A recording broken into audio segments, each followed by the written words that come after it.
Federation के बच्चे थे यहाँ पर जिन्होंने ये संगीतमय प्रस्तुति इस तरह योग की दी। आप सभी का बहुत बहुत अभिनंदन। हमारे बीच हमारे माननीय मुख्यमंत्री जी पधार चुके हैं, उनका भी बहुत बहुत अभिनंदन है। अंतर्राष्ट्रीय योग दिवस के 10वें वैश्विक अनुष्ठान में आज हम एक कड़ी के रूप में हमेशा की तरह जुड़ने जा रहे हैं। आप सभी का बहुत बहुत स्वागत है। संयुक्त राष्ट्र संघ के वैश्विक कैलेंडर में आज का दिन भारत द्वारा विश्व को दिए जाने वाले पारंपरिक प्राचीन अवदानों में से एक योग के लिए समर्पित दिन है। दुनिया के हर हिस्से में जहां भी आज का सूरज उदित होगा वह दिन अंतर्राष्ट्रीय योग दिवस का होगा। तो सबसे पहले हम अपने माननीय अतिथिगणों का स्वागत औषधीय पौधों से करने जा रहे हैं और इसके लिए हमारा निवेदन है विकास जी से। बड़ी हम सब के लिए सौभाग्य का विषय है कि आज भारत की जो परंपरागत अपनी एक बहुत ही खूबसूरत संस्कृति रही है, उस परंपरा को आज पूरी दुनिया बात करे। एक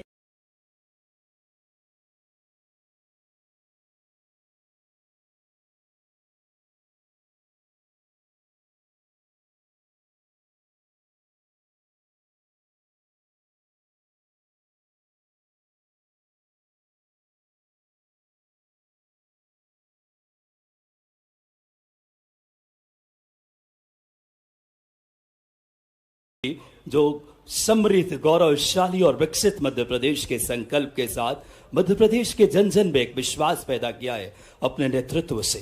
स्वागत हमारी सनातनी और परंपराओं का हिस्सा है। मैं बड़ी आदरपूर्वक एसीएस माननीय अशोक वर्णवाल सर कृषि विभाग से आग्रह करूंगा कि आप आए और माननीय यशस्वी मुख्यमंत्री जी का आप औषधीय पौधा भेंट कर हार्दिक स्वागत करें। माननीय एसीएस अशोक वर्णवाल सर से आग्रह, और आपकी तालियां इसमें सहभागी बनेगी। जोरदार तालियां प्रदेश के यशस्वी मुख्यमंत्री जिनके संकल्प का नतीजा मध्य प्रदेश विकास में एक अलग गति पकड़ रहा है। माननीय मुख्यमंत्री जी की वो सोच, वो इच्छा शक्ति और वो दूरगामी नेतृत्व ही है। इस श्रृंखला में हमारे शहर के प्रथम नागरिक माननीय महापौर महोदया आदरणीय मालती राय जी मौजूद हैं। मैं कमिश्नर आयुष आदरणीय सोनाली मैम से आग्रह करूंगा कि आप आएं और शहर के प्रथम नागरिक मालती राय जी का आप औषधीय पौधा भेंट कर, जो कि प्रकृति संरक्षण का भी एक संदेश देता है।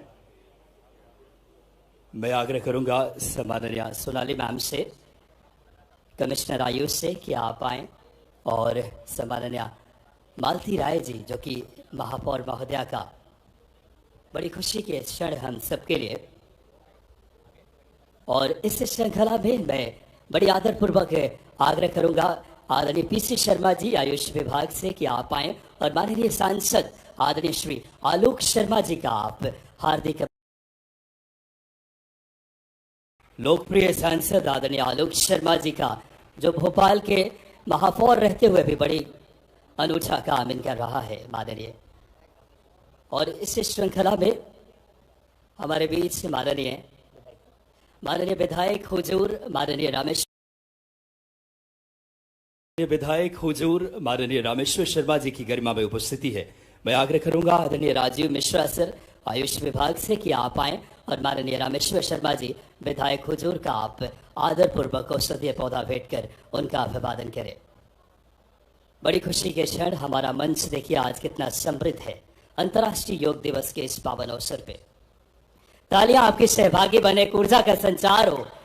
बड़ी खुशी के क्षण हम सबके लिए। इस श्रृंखला में दक्षिण पश्चिम विधानसभा के माननीय विधायक आदरणीय भगवान दास सबनानी जी की गरिमा में उपस्थिति है। मैं आग्रह करूंगा एक बार फिर राजीव मिश्रा सर से कि आप आए और माननीय विधायक दक्षिण पश्चिम आदरणीय भगवान दास सबनानी जी का आदरपूर्वक औषधीय पौधा भेंट कर आप अभिवादन करेंगे। बड़ी ही गौरवमयी पल हम सबके लिए। आज भारत का गौरव से मस्तक ऊंचा हो रहा है। इस श्रृंखला में मैं आग्रह करूंगा आदरणीय पीसी शर्मा जी से कि आप आए और नगर निगम के हमारे अध्यक्ष आदरणीय किशन सूर्यवंशी जी का स्वागत करेंगे। और उसी क्रम में माननीय हमारे भोपाल जिले के प्रभारी आदरणीय महेंद्र यादव साहब भी मौजूद हैं। इसी श्रृंखला में मैं उनसे आग्रह किया आप आदरणीय महेंद्र यादव जी का भी हमारे जिले के प्रभारी। जोरदार तालियां बजनी चाहिए। वाकई में आपको बता दूं कि स्वयं और समाज के लिए योग इससे प्राचीन अभ्यास और सार को पूरी दर्शाता हुआ योग केवल व्यक्तिगत कल्याण के बारे में नहीं बल्कि आंतरिक आत्मा और बाहरी दुनिया के बीच संबंध को बढ़ावा देता है।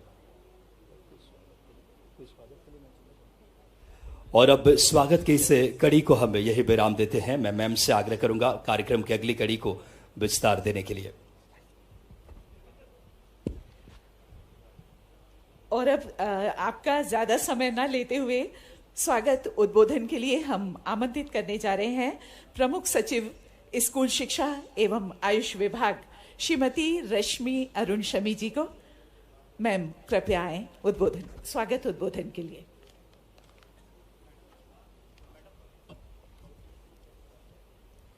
माननीय मुख्यमंत्री जी, इस कार्यक्रम में पधारे समस्त सम्मानीय अतिथिगण, कार्यक्रम में पधारे समस्त अधिकारीगण, प्यारे बच्चों, मीडिया के साथियों, आज के इस 10वें अंतर्राष्ट्रीय योग दिवस के अवसर पर मैं आप सभी का हृदय से स्वागत करती हूं।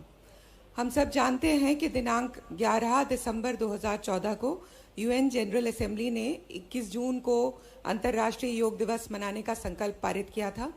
यह संकल्प हमारे माननीय प्रधानमंत्री जी श्री नरेंद्र मोदी जी के अथक प्रयासों से संभव हुआ और इसके कारण हमारे देश जो है वो गौरवान्वित हुआ है कि हमारी प्राचीन परंपरा को पूरे विश्व में स्वीकारा गया है और उसको सम्मान दिया गया है।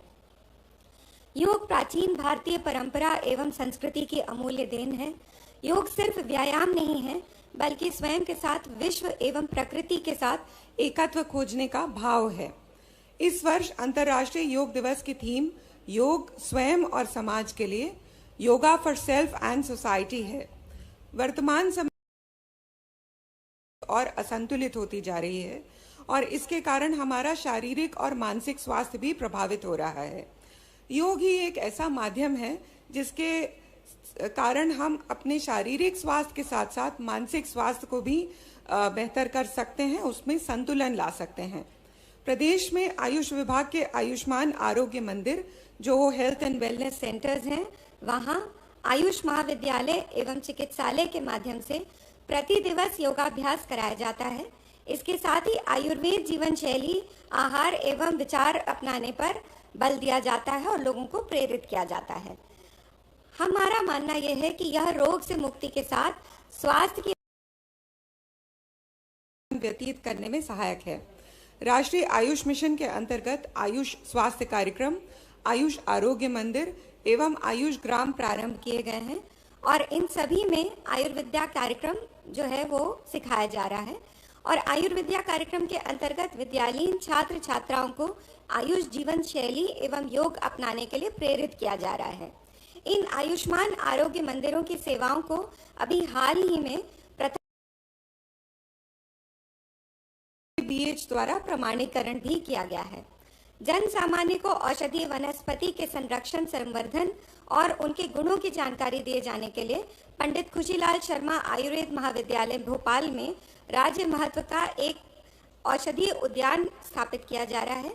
इसी प्रकार से बहुत सी अन्य गतिविधियों के माध्यम से यह प्रयास है कि प्रदेश की प्राचीन चिकित्सा पद्धति को हम चिकित्सा पद्धति की मुख्य धारा में लाएं। साथ ही प्रदेश के सभी स्कूलों में योग को बढ़ावा देने के लिए निरंतर प्रयास किए जा रहे हैं। आज भी सभी शासकीय स्कूलों में योग का अभ्यास किया जा रहा है।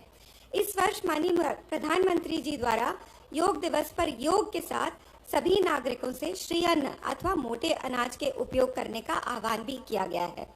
मैं पुनः इस कार्यक्रम में आप सभी का स्वागत करना चाहूंगी और अनुरोध करना चाहूंगी कि हम सभी योग एवं श्रीअन्न को अपनी जीवन शैली में निरंतर शामिल करें।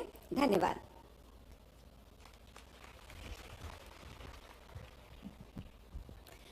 बहुत बहुत धन्यवाद मैम आपका। और अब अन्न संवर्धन योजना का शुभारंभ होगा। माननीय मुख्यमंत्री जी द्वारा श्री अन्न संवर्धन अभियान का शुभारंभ यहाँ पर होने जा रहा है। जैसा कि हम सब जानते हैं, हमारे देश में सदियों से मिलेट फसलों की खेती, जिसमें कोदो, कुटकी, ज्वार, बाजरा की जाती रही है, ये हमारे खान पान का अभिन्न हिस्सा रहे हैं। इन्हीं पौष्टिक फसलों के संवर्धन हेतु माननीय मुख्यमंत्री जी एक क्लिप के माध्यम से इस योजना का शुभारंभ करने जा रहे हैं। माननीय मुख्यमंत्री जी एक क्लिक के माध्यम से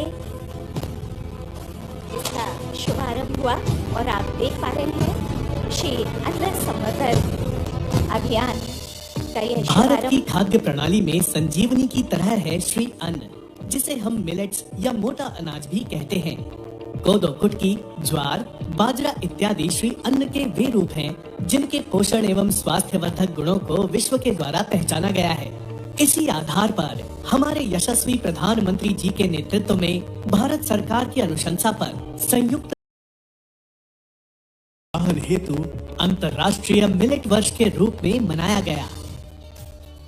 भारत में मिलेट्स के अनेक प्रकार, अनेक नाम है।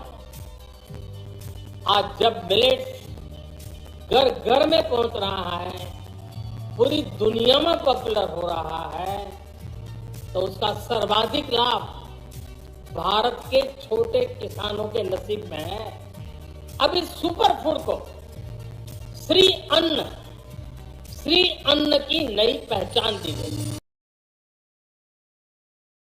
हजारों साल पुराना है। ये अनाज प्राचीन समय से ही भारतीय ग्रामीण अर्थव्यवस्था का महत्वपूर्ण हिस्सा रहा है। कम पानी की जरूरत और कठोर परिस्थितियों में भी उगने की क्षमता इन्हें विशेष बनाती है। श्री अन्न न केवल पोषण से भरपूर होते हैं, बल्कि इनमें प्रचुर मात्रा में फाइबर, प्रोटीन और खनिज भी पाए जाते हैं। मध्य प्रदेश श्री अन्न के सर्वाधिक उत्पादन एवं खपत वाले राज्यों में से एक है। श्री अन्न के अंतर्गत मध्य प्रदेश में मुख्यतः कोदो, कुटकी का उत्पादन अधिक मात्रा में किया जाता है। विभिन्न जिले मुख्यतः अनूपपुर, डिंडोरी, मंडला, उमरिया, छिंदवाड़ा, जबलपुर, सिंगरौली, बालाघाट इत्यादि में कोदो, कुटकी की खेती की जाती है। उनके प्रसंस्करण एवं खाद्य सृजन से राज्य के पोषण स्तर में अमूलचूल परिवर्तन की संभावनाएं हैं। भारत सरकार द्वारा मिलेट्स का प्रोत्साहन करने के लिए श्री अन्न मिशन की शुरुआत की गई है। इस मिशन के तहत किसानों को उन्नत बीज, तकनीकी सहायता और फसल की उचित कीमत दिलाने का प्रयास किया जा रहा है। इसी दिशा में मध्य प्रदेश सरकार द्वारा भी श्री अन्न की खेती को बढ़ावा देने के उद्देश्य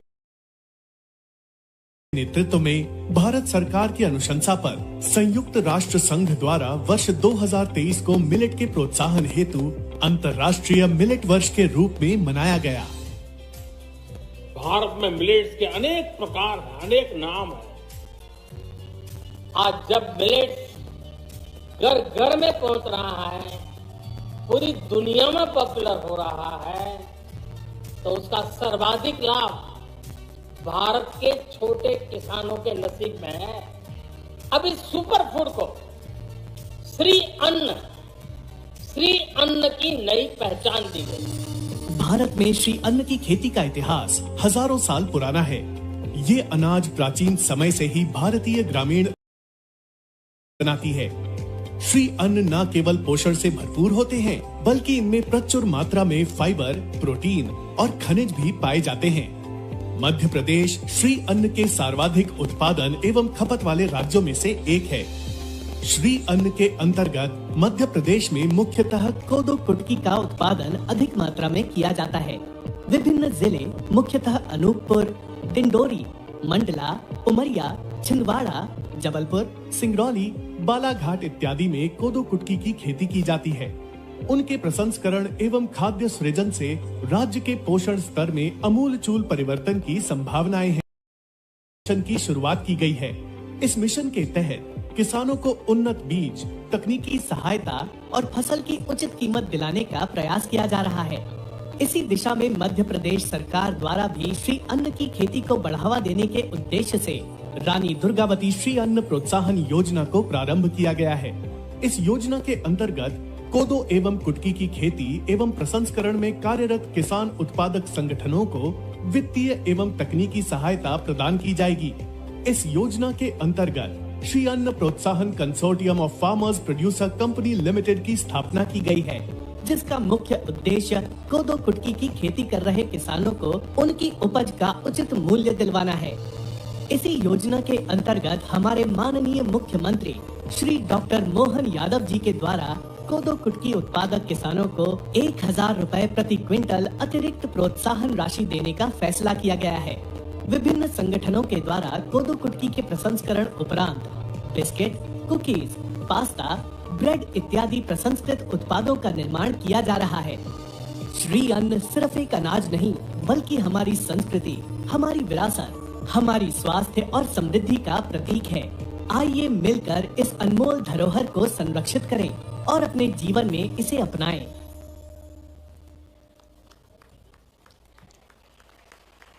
और अब मंच पर आमंत्रित थे हमारे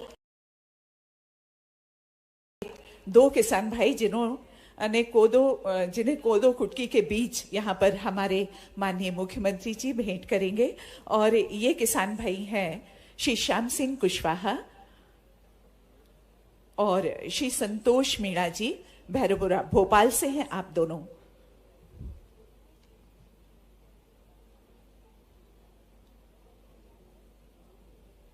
किसान भाई कृपया ऊपर आए शीघ्रता से। जिनके नाम यहां लिए गए हैं श्री श्याम सिंह कुशवाहा जी और श्री संतोष मीणा जी, भैरवपुरा भोपाल से।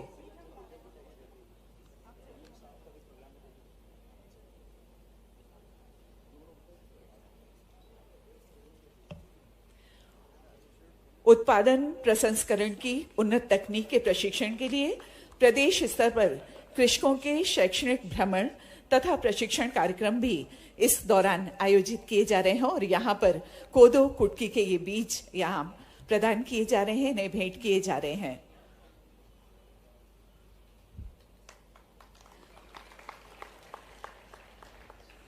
बहुत बहुत धन्यवाद माननीय मुख्यमंत्री जी आपका। और उद्बोधन के लिए हम आमंत्रित करने जा रहे हैं माननीय मुख्यमंत्री महोदय डॉक्टर मोहन यादव जी को। जोरदार तालियों से स्वागत कीजिए हमारे माननीय मुख्यमंत्री जी का।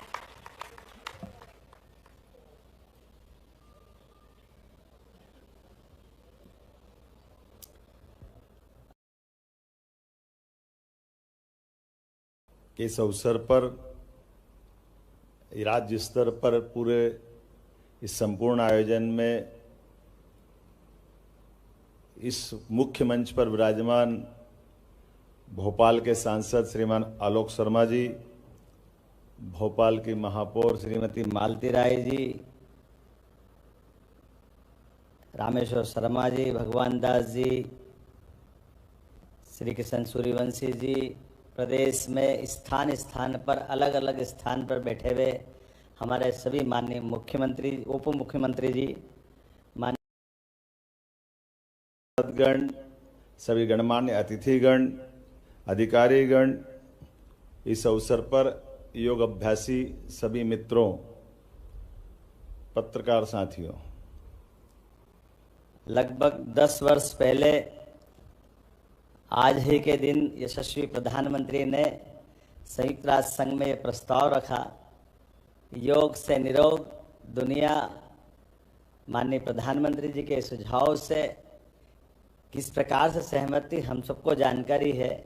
लगभग संयुक्त राष्ट्र संघ के कुछ ही देशों को अगर छोड़ दें तो भारत की ये उज्जवल, गौरवपूर्ण और गरिमापूर्ण बड़ी थाती से लोगों ने इसको सिर माथे पे लगाया, तुरंत प्रस्ताव पारित हुआ और भारतीय संस्कृति की ध्वजा लहराई। मेरी अपनी ओर से खासकर अंतर्राष्ट्रीय योग दिवस के अवसर पर यशस्वी प्रधानमंत्री को मैं कोटि से बधाई भी देता हूं, जिनके कारण से एक और पड़ाव इसमें जुड़ा है, श्री अन्न संवर्धन अभियान। हम सब जानते हैं कि योग के माध्यम से निरोग रहने के लिए हमारी शारीरिक दक्षता की भी आवश्यकता है, लेकिन दक्षता के साथ आहार का भी उतना ही महत्व है। और हम और सौभाग्यशाली हैं, हमारे देश के अंदर श्री अन्न अर्थात मोटा अनाज में ज्वार, बाजरा, मक्का, कोदो, कुटकी, रागी, अन्य इस प्रकार के अन्न, जिस अन्न के माध्यम से हमारी अपनी हजारों साल से भारत की विशेष आहार शैली का ये बड़ा हिस्सा रहा है। काल के प्रवाह में हम सब देखते हैं कि हमारे यहाँ गेहूं का प्रचलन बढ़ गया है, लेकिन आपकी जानकारी के लिए बताना चाहूँगा कि ये गेहूं जो है हमारे देश का अन्न नहीं है, ये विदेश से आया हुआ है। और इसका प्रमाण भी है कि किसी भी पूजा पद्धति में हमारे यहाँ जब रोली, कंकुम अगर अपने पूजा का हिस्सा बनता है लेकिन उसमें धान अर्थात चावल अपने यहाँ हिस्सा बनता है।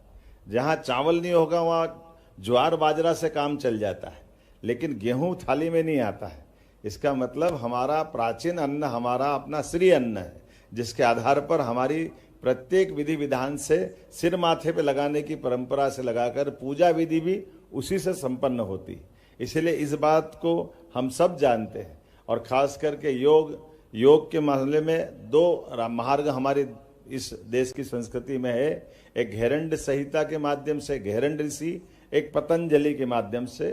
पतंजलि के माध्यम से 8 अलग अलग आयाम की इसमें कल्पना, ध्यान धारणा समाधि तक हम सब जानते हैं कि ये हमारी संपूर्ण पद्धति ये अपने आप में इस न केवल इस जीवन को बल्कि ये हमारी सनातन संस्कृति के अनुसार जीवन की मोक्ष तक की इस यात्रा में हमको कहीं ना कहीं मदद करती है। मैं उम्मीद करता हूं कि योग के खासकर इस योग के मतलब योगी का मतलब ही जुड़ाव है। योग मतलब मन और आत्मा का जुड़ाव आत्मा का चेतना से, सार्वभौमिकता से, जुड़ाव खान पान से, दिनचर्या से, रहन सहन से, आचार विचार से। योग अपने आप में एक संपूर्ण हमारे लिए दिनचर्या है। मैं उम्मीद करता हूं जिस प्रकार से मध्य प्रदेश सरकार ने पिछले समय से योग आयोग का गठन किया, योग के संबंध में हमने काफ़ी ज़्यादा एक आनंद विभाग तक की अपनी मंत्रालय की हमारे पूर्व मुख्यमंत्री श्रीमान शिवराज सिंह जी चौहान के द्वारा की गई थी। हमने भी प्रयास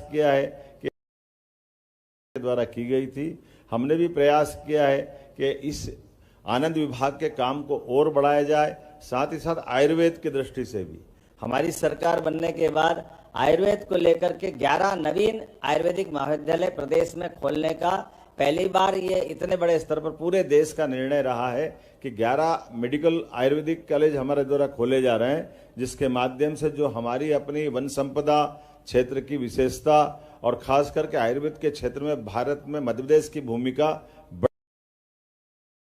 कोदोकुट की आपकी जानकारी में हमारी सरकार के गठन के तुरंत बाद हमने हमारी पहली कैबिनेट भी जबलपुर में रानी दुर्गावती के माध्यम से, रानी अवंतीबाई के नाम से हमने कैबिनेट की थी। और इसी कैबिनेट में हमने कोदो कुटकी के ऊपर भी 1000 रुपये प्रति क्विंटल का अलग से प्रोत्साहन राशि देने की घोषणा की थी। अर्थात ये जो हमारा अपना एक तरह से ये दृष्टि से इसलिए इसको प्रोत्साहन किया है। परसों ही कैबिनेट में यशस्वी प्रधानमंत्री ने 14 प्रकार की फसलों को खरीफ की फसलों के लिए प्रोत्साहन राशि एमएसपी बढ़ाने का निर्णय किया। मुझे इस बात की भी प्रसन्नता है कि यशस्वी प्रधानमंत्री ने भी हमारे लिए खास करके मक्का, बाजरा, ज्वार इस सबको प्रोत्साहन देने के लिए एमएसपी में पर्याप्त रूप से वृद्धि की है। खास करके योग के मामले में योग को हमने पाठ्यक्रम का हिस्सा बनाया है। योग के शिक्षकों को हमारे अपने विद्यालय और उच्च शिक्षा विभाग में अब उनको बाकी प्राध्यापकों के बराबर का दर्जा देने का प्रयास किया। ये हमारी योग के प्रति हमारी मान्यता और हमारे भाव को प्रकट करता है।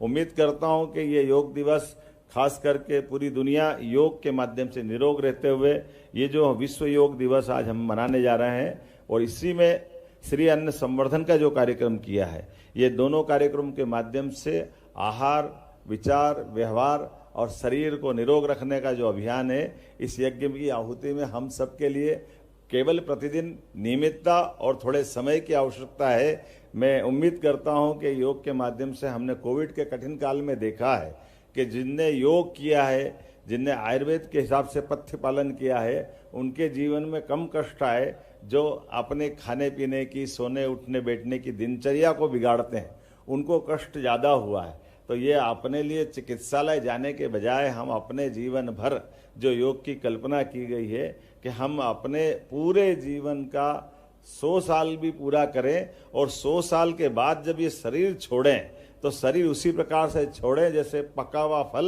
अपने आप वृक्ष से गिरता है। जैसा शरीर परमात्मा ने जन्म के समय हमको दिया है, सभी अंगों के साथ उसी प्रकार का शरीर वापस परमात्मा को समर्पित करते हुए निरोग रहते हुए हमारी पूरी जीवन यात्रा पूरी हो। मेरी अपनी ओर से आप सबको योग दिवस की बधाई। बहुत बहुत धन्यवाद।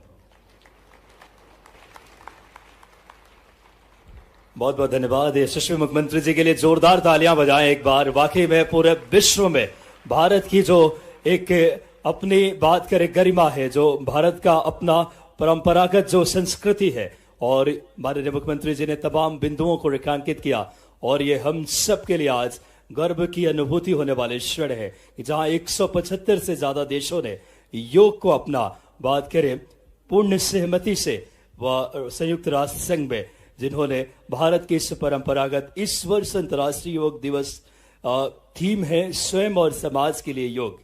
और आप सबके लिए बड़ी खुशी की बात है कि हमारे यशस्वी प्रधानमंत्री जी जो देश की समृद्धि, तरक्की और लगातार विकास के लिए प्रतिबद्ध है, और आज इस योग दिवस के पावन अवसर पे हम अपने देश के यशस्वी प्रधानमंत्री जी को भी हम सुन पाएंगे। एक बार जोरदार तालियां बजाएं हम सब।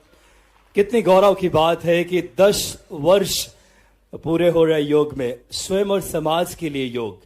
हमारी वसुधैव कुटुंबकम का देश है, जो पूरी वसुधा को अपना परिवार मानते हैं हम सब, और पूरी दुनिया में योग के रूप में भारत ने एक ऐसा पताका लहराया है जहां पूरा विश्व में भारत का गौरव मस्तक ऊंचा हुआ है। स्वयं और समाज के लिए योग इस प्राचीन अभ्यास के सार को पूरी तरीके से दर्शाता है। योग केवल व्यक्तिगत कल्याण के बारे में नहीं, यह आंतरिक आत्मा और बाहरी दुनिया के बीच संबंध को बढ़ावा देता है। फिलहाल कुछ ही पलों में यशस्वी प्रधानमंत्री जी जुड़ेंगे। फिलहाल आप तक योग के विषय में एक यह फिल्म देखते हैं जोरदार तालियों के साथ।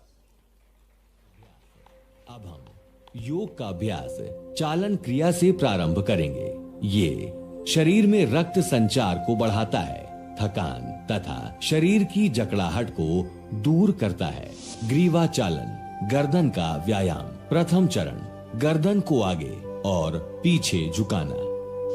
सचेत मुद्रा में खड़े हों, पैरों को आरामदायक स्थिति में फैलाएं, हाथों को कमर पर रखें। श्वास छोड़ते हुए सिर को धीरे धीरे आगे की ओर झुकाएं। ठुड्डी को छाती से स्पर्श कराने का प्रयास करें। श्वास लेते हुए सिर को पीछे ले जाएं। श्वास छोड़ते हुए सिर को वापस लाएं। ये अभ्यास आराम से करें। ग्रीवा चालन, गर्दन का व्यायाम। द्वितीय चरण, ग्रीवा को बाईं व दाईं ओर झुकाना।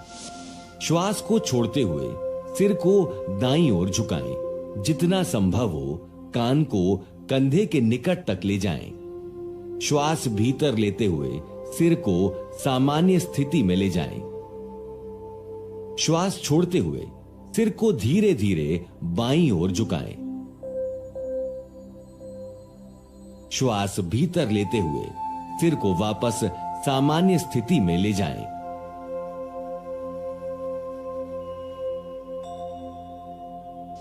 ग्रीवा चालन, गर्दन का व्यायाम। तृतीय चरण, ग्रीवा को बाईं व दाईं ओर घुमाना। श्वास छोड़ते हुए ग्रीवा को दाईं ओर इस प्रकार घुमाएं कि ठुड्डी कंधे की सीध में आए। श्वास भीतर लेते हुए सिर को वापस सामान्य स्थिति में लाएं। श्वास छोड़ते हुए सिर को बाईं ओर घुमाएं।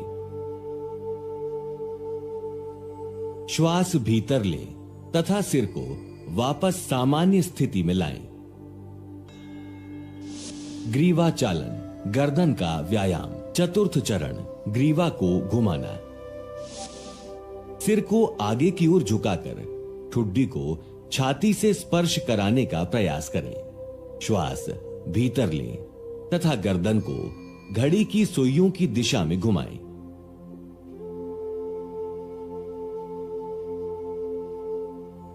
सिर नीचे की ओर ले जाते हुए श्वास छोड़ें। अब सिर को घड़ी की सुई की विपरीत दिशा में घुमाएं।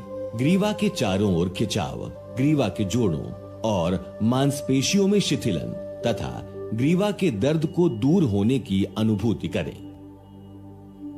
सावधानियां, अधिक उम्र वाले व्यक्ति एवं सर्वाइकल स्पॉन्डिलाइटिस इसका अभ्यास ना करें। स्कंध चालन, पैर परस्पर मिले हुए हों। पैर से सिर तक के हिस्से को सीधा रखें। भुजाओं को बगल में रखें। श्वास लेते हुए दोनों भुजाओं को सिर से ऊपर उठाएं। हथेलियां ऊर्ध्व दिशा में हों। श्वास छोड़ते हुए दोनों भुजाओं को बगल में वापस ले जाएं। हाथों को सिर के ऊपर ले जाते समय ध्यान रखें वे सिर को स्पर्श ना करें।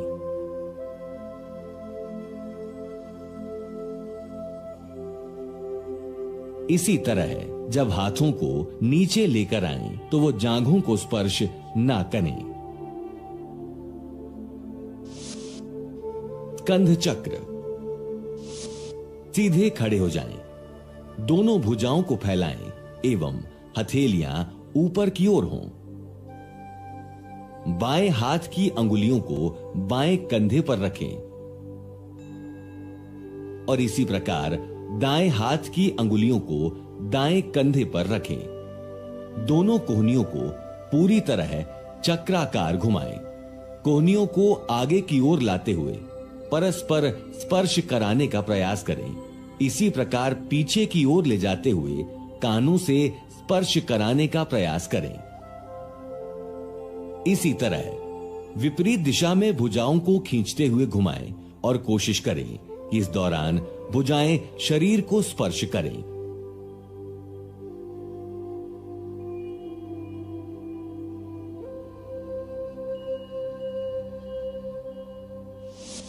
घुटना संचालन। घुटनों को चलाना। श्वास भीतर लेते हुए भुजाओं को कंधे के स्तर तक लाएं तथा हथेलियों को नीचे की ओर रखें। श्वास छोड़ते हुए घुटने मोड़ें तथा अपने शरीर को बैठने की स्थिति में ले आएं। श्वास भीतर लेते हुए शरीर को सीधा करें। इसे 2 बार दोहराएं। इस व्यायाम से घुटने व कूल्हे के जोड़ मजबूत होते हैं। सावधानियां। अर्थराइटिस की समस्या होने पर यह अभ्यास ना करें। आइए अब योगासन की तरफ बढ़ें। कृपया आसनों का अभ्यास अपनी क्षमता अनुसार ही करें। किसी भी आसन के अभ्यास में विशेष कठिनाई होने पर योग प्रशिक्षक से सलाह लें।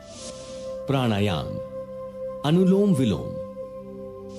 सर्वप्रथम किसी भी ध्यानात्मक आसन में बैठ जाएं।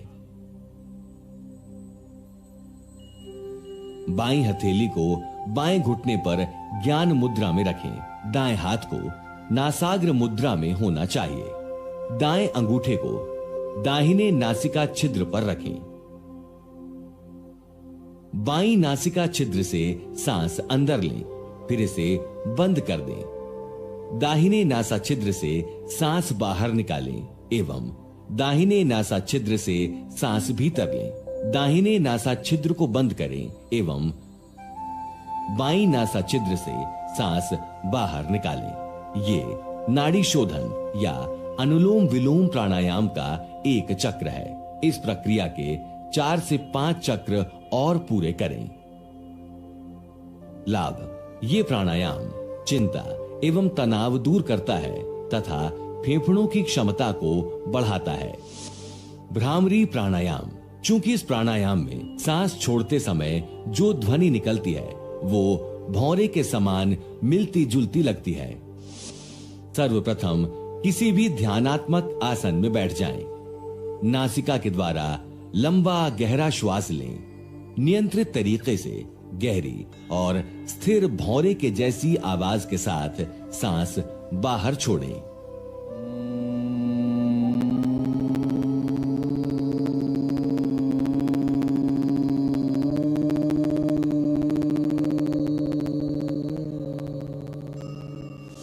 ध्यान लगातार चिंतन मनन की एक क्रिया है। सर्वप्रथम सुखपूर्वक तथा स्थिर होकर ध्यानात्मक आसन में बैठें। इसके पश्चात रीढ़ की हड्डी को सीधा रखते हुए अपने हाथ, पैर और कंधों को ढीला रखने का प्रयास करेंगे व सिर को सीधा रखें। अंगों पर ध्यान लगाएंगे तथा आती जाती श्वासों को महसूस करेंगे। जब हम श्वास को अंदर की ओर लेंगे तब उसकी शीतलता के स्पर्श को महसूस करेंगे। इसी प्रकार जब हम श्वास को बाहर निकालेंगे तब उसकी गर्माहट को हम महसूस करेंगे। इससे हमारा मन बाहरी विचारों से हटकर श्वास पर केंद्रित होगा।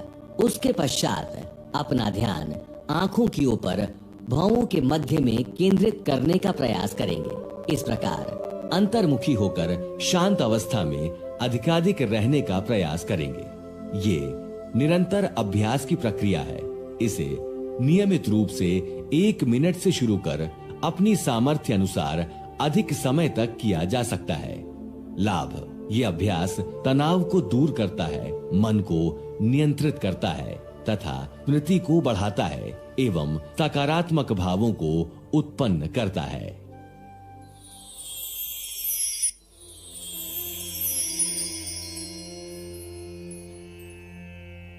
वर्तमान में मानव समाज असाध्य रोगों से निरंतर पीड़ित हो रहा है। इस पीड़ा से निवृत्त का मार्ग सिर्फ योग है। योग परमात्मा से मिलने का अलौकिक प्रयास है। ये परमानंद है। योग को मापने की कोई इकाई नहीं है। योग से सकारात्मक चिंतन की अनुभूति झलकती है, जिससे बड़े बड़े असाध्य रोगों को जड़ से समाप्त किया जा सकता है। आज हम आर्थराइटिस जैसी गंभीर बीमारी को ठीक करने की योग क्रियाओं के बारे में जानेंगे। शिथिलीकरण अभ्यास। अब हम योग का अभ्यास चालन क्रिया से प्रारंभ करेंगे। ये शरीर में रक्त संचार को बढ़ाता है, थकान तथा शरीर की जकड़ाहट को दूर करता है। ग्रीवा चालन, गर्दन का व्यायाम। प्रथम चरण, गर्दन को आगे और पीछे झुकाना। सचेत मुद्रा में खड़े हों। पैरों को आरामदायक स्थिति में फैलाएं। हाथों को कमर पर रखें। श्वास छोड़ते हुए सिर को धीरे धीरे आगे की ओर झुकाएं। ठुड्डी को छाती से स्पर्श कराने का प्रयास करें। श्वास लेते हुए सिर को पीछे ले जाएं। श्वास छोड़ते हुए सिर को वापस लाएं। ये अभ्यास आराम से करें। ग्रीवा चालन, गर्दन का व्यायाम। द्वितीय चरण, ग्रीवा को बाईं व दाईं ओर झुकाना। श्वास को छोड़ते हुए सिर को दाईं ओर झुकाएं। जितना संभव हो कान को कंधे के निकट तक ले जाएं। श्वास भीतर लेते हुए सिर को सामान्य स्थिति में ले जाएं। श्वास छोड़ते हुए सिर को धीरे धीरे बाईं ओर झुकाएं। श्वास भीतर लेते हुए सिर को वापस सामान्य स्थिति में ले जाएं।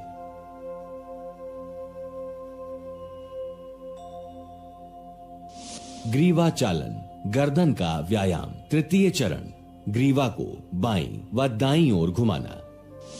श्वास छोड़ते हुए ग्रीवा को दाईं ओर इस प्रकार घुमाएं कि ठुड्डी कंधे की सीध में आए। श्वास भीतर लेते हुए सिर को वापस सामान्य स्थिति में लाएं। श्वास छोड़ते हुए सिर को बाईं ओर घुमाएं। श्वास भीतर लें तथा सिर को वापस सामान्य स्थिति में लाएं। ग्रीवा चालन, गर्दन का व्यायाम। चतुर्थ चरण, ग्रीवा को घुमाना। सिर को आगे की ओर झुकाकर ठुड्डी को छाती से स्पर्श कराने का प्रयास करें। श्वास भीतर लें तथा गर्दन को घड़ी की सुइयों की दिशा में घुमाएं।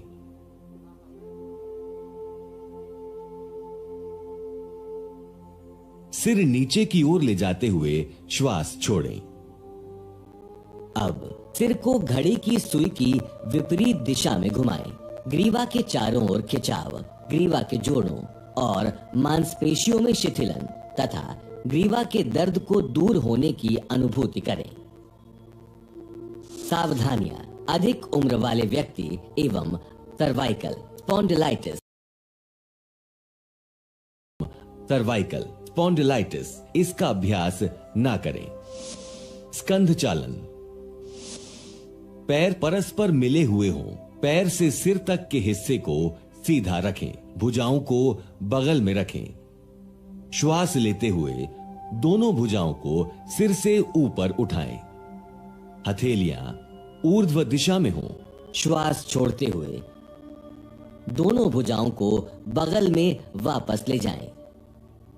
हाथों को सिर के ऊपर ले जाते समय ध्यान रखें वे सिर को स्पर्श ना करें।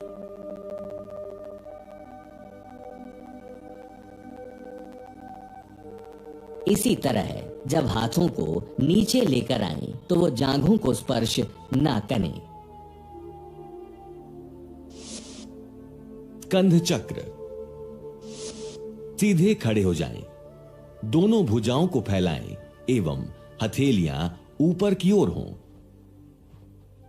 बाएं हाथ की अंगुलियों को बाएं कंधे पर रखें। आपको बता दें, अभी हमारे माननीय प्रधानमंत्री जी का सीधा प्रसारण जो होने वाला था वो श्रीनगर में मौसम ठीक ना होने के कारण हम उससे अभी नहीं जुड़ पा रहे हैं, वो कार्यक्रम नहीं हो पा रहा है। तो हमारा जो योगाभ्यास का कार्यक्रम है वह अब हम यहाँ पर शुरू करेंगे और इसके लिए हम सब तैयार हैं। हमारा यह योगाभ्यास का कार्यक्रम शुरू होने वाला है।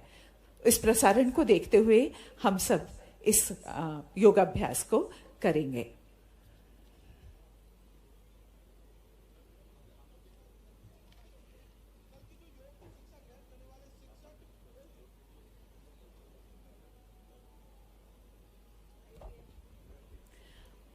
माननीय मुख्यमंत्री जी कृपया अपना स्थान यहाँ पर ग्रहण करें और साथ ही हमारे जो अतिथिगण हैं वो यहाँ मंच पर सब आ गए हैं। आपसे अनुरोध है कृपया इसे स्टार्ट करने का कष्ट करें।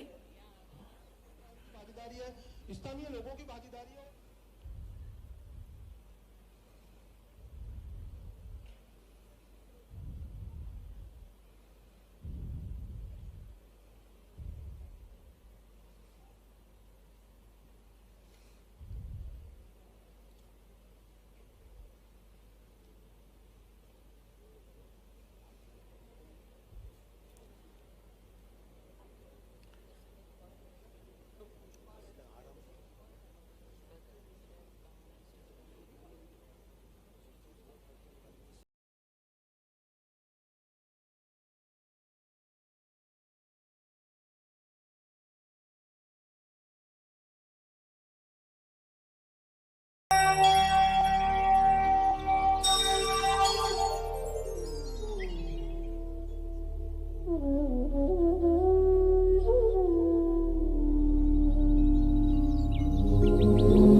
सङ्गच्छध्वं संवदध्वं सङ्गच्छध्वं संवदध्वं संवो मनांसि जानता संवो मनांसि जानता देवाभागं यथा पूर्वे देवाभागं यथा पूर्वे संज्ञानाना उपासते संज्ञानाना उपासते संज्ञानाना उपासते संज्ञानाना उपासते संज्ञानाना उपासते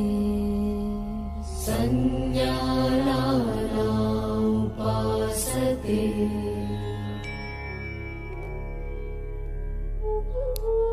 आइए अब हम योग साधना का अभ्यास सूक्ष्म व्यायाम के साथ करते हैं जो शरीर में सूक्ष्म रक्त संचार को बढ़ाते हैं। गर्दन की क्रियाएं, गर्दन को आगे और पीछे झुकाना। सावधानियां, सर्वाइकल स्पॉन्डिलाइटिस होने की स्थिति में इस आसन को न करें। सम स्थिति में खड़े हों। पैरों के बीच 2 से 3 इंच की दूरी बनाएं।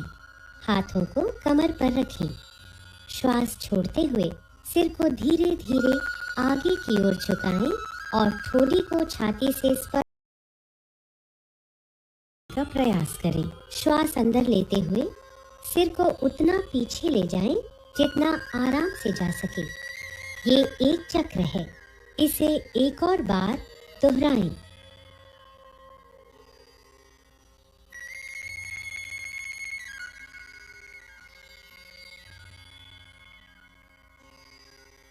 गर्दन को दाईं एवं बाईं ओर झुकाना। सावधानियां, गर्दन को बहुत अधिक न खींचें। श्वास छोड़ते हुए सिर को धीरे धीरे दाईं तरफ झुकाएं। बाईं ओर खिंचाव को महसूस करें। श्वास अंदर लेते हुए सिर को सामान्य स्थिति में लाएं। श्वास छोड़ते हुए सिर को बाईं तरफ झुकाएं। दाईं ओर खिंचाव को महसूस करें। श्वास अंदर लेते हुए सिर को वापस सामान्य स्थिति में लाएं। ये एक चक्र है, इसे एक और बार दोहराएं।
को घुमाना। सावधानियां, गर्दन में दर्द और सर्वाइकल स्पॉन्डिलोसिस से पीड़ित लोग इस क्रिया को ध्यान पूर्वक करें। श्वास छोड़ते हुए सिर को आगे की ओर झुकाएं और ठोड़ी को छाती से स्पर्श करने का प्रयास करें। श्वास अंदर लेते हुए धीरे धीरे सिर को घड़ी की सुई की दिशा में घुमाएं तथा श्वास छोड़ते हुए सिर को वापस लाएं। ये एक चक्र है, इसे एक और बार दोहराएं।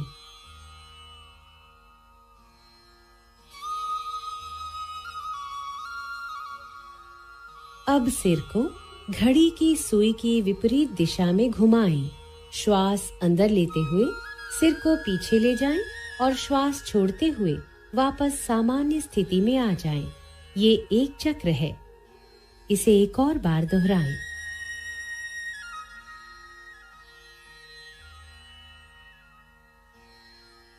विश्राम करें। स्कंध संचालन, स्कंध और भुजाओं का संचालन। सावधानियां, कंधे की अकड़न से पीड़ित लोग इस क्रिया को ध्यान पूर्वक करें।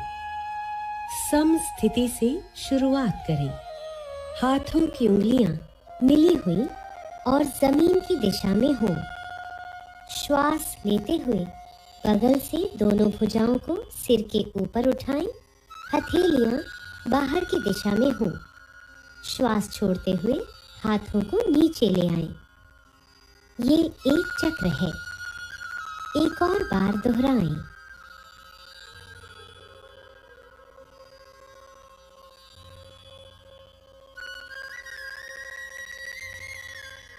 स्कंध चक्र। सीधे खड़े हो जाएं। श्वास लेते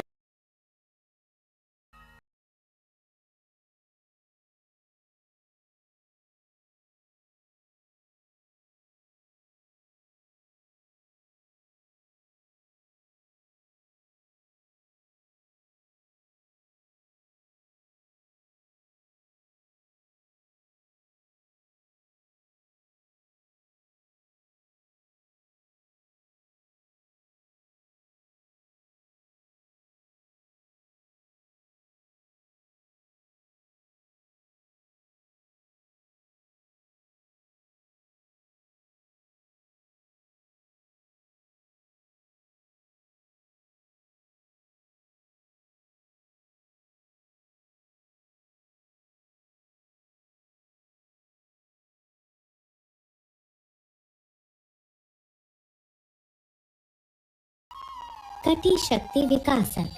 सावधानियां। कशेरुक विकार होने की स्थिति में इस क्रिया को उचित मार्गदर्शन में करें। समस्थिति से शुरुआत करते हुए दोनों भुजाओं को स्कंध तक उठाएं। दोनों हथेलियां एक दूसरे के आमने सामने रखें और भुजाओं को समानांतर रखें। पैरों में 1 फुट की दूरी बनाएं। श्वास छोड़ते हुए कटिभा को दाईं ओर घुमाएं। श्वास लेते हुए वापस आएं। श्वास छोड़ते हुए बाईं ओर घुमाएं। श्वास भरते हुए वापस आएं। ये एक चक्र है। इसे एक और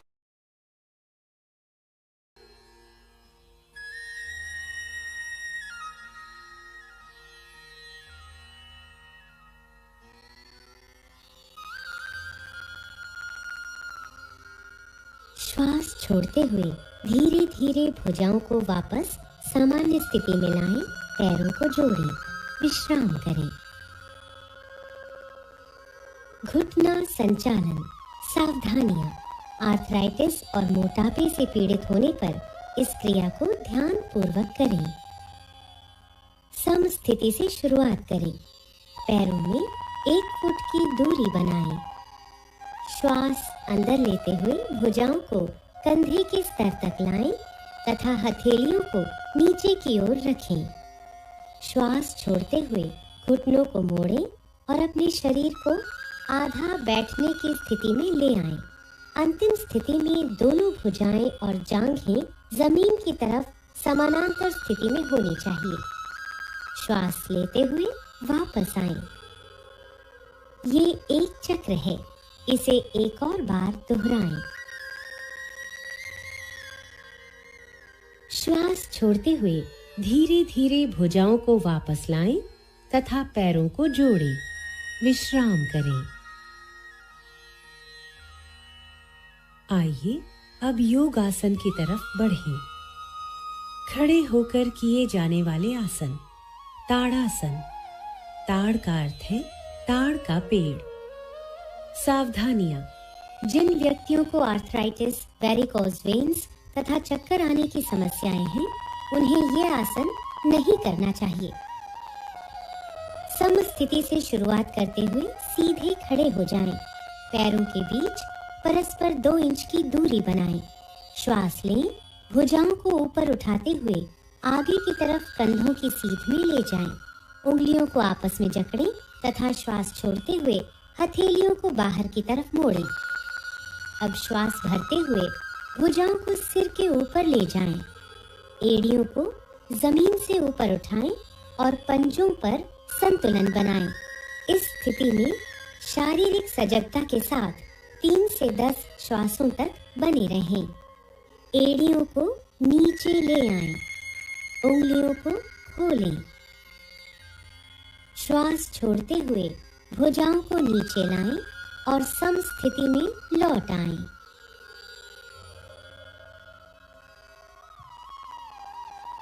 वृक्षासन। वृक्ष का अर्थ है पेड़। सावधानियां। आर्थराइटिस, चक्कर आना अथवा मोटापे की समस्या से पीड़ित व्यक्ति यह आसन न करें। समस्थिति से शुरुआत करें। आंखों के सामने किसी बिंदु पर ध्यान केंद्रित करें। श्वास छोड़ते हुए दाएं पैर को मोड़कर उसके पंजे को बाएं पैर की अंदरूनी जांघ पर रखें। ध्यान रखें कि एड़ी मूलाधार क्षेत्र से मिली होनी चाहिए। श्वास लेते हुए दोनों हाथों को ऊपर ले जाएं और हथेलियों को परस्पर नमस्कार मुद्रा में मिलाएं। इस स्थिति में शारीरिक सजगता के साथ 3 से 10 श्वासों तक बने रहें। श्वास छोड़ते हुए हाथों को नीचे लाएं। दाएं पैर को नीचे लाते हुए प्रारंभिक अवस्था में वापस आएं। इस आसन का अभ्यास बाएं पैर से भी करें। श्वास छोड़ते हुए बाएं पैर को उठाएं और मोड़कर उसके पंजे को दाएं पैर की अंदरूनी जांघ पर रखें। एड़ी मूलाधार क्षेत्र से मिली होनी चाहिए। श्वास लेते हुए दोनों हाथों को ऊपर की ओर ले जाएं और हथेलियों को नमस्कार मुद्रा में मिलाएं। इस स्थिति में शारीरिक सजगता के साथ 3 से 10 श्वासों तक बने रहें। श्वास छोड़ते हुए हाथों को नीचे लाएं। बाएं पैर को नीचे लाते हुए प्रारंभिक अवस्था में वापस आएं। पाद हस्तासन। पाद का अर्थ है पैर और हस्त का अर्थ है हाथ। सावधानियां। हृदय, रीढ़ संबंधित समस्याओं और काला मोतिया की दशा में इस अभ्यास को न करें। सम स्थिति से आरंभ करते हुए दोनों पैरों में 2 इंच की दूरी बनाकर खड़े हो जाएं। धीरे धीरे श्वास लेते हुए हाथों को सामने की ओर ऊपर उठाएं। शरीर को कमर से ऊपर की ओर खींचें। श्वास छोड़ते हुए आगे की ओर तब तक झुकें जब तक हथेलियां जमीन को स्पर्श न करने लगे। रीढ़ की हड्डी से खींचते हुए कमर को यथासंभव सीधा करें। इस स्थिति में शारीरिक सजगता के साथ 3 से 10 श्वासों तक बने रहें।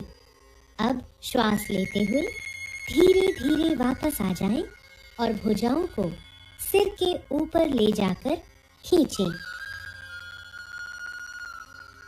श्वास छोड़ते हुए धीरे धीरे भुजाओं को नीचे लाते हुए प्रारंभिक स्थिति में आएं।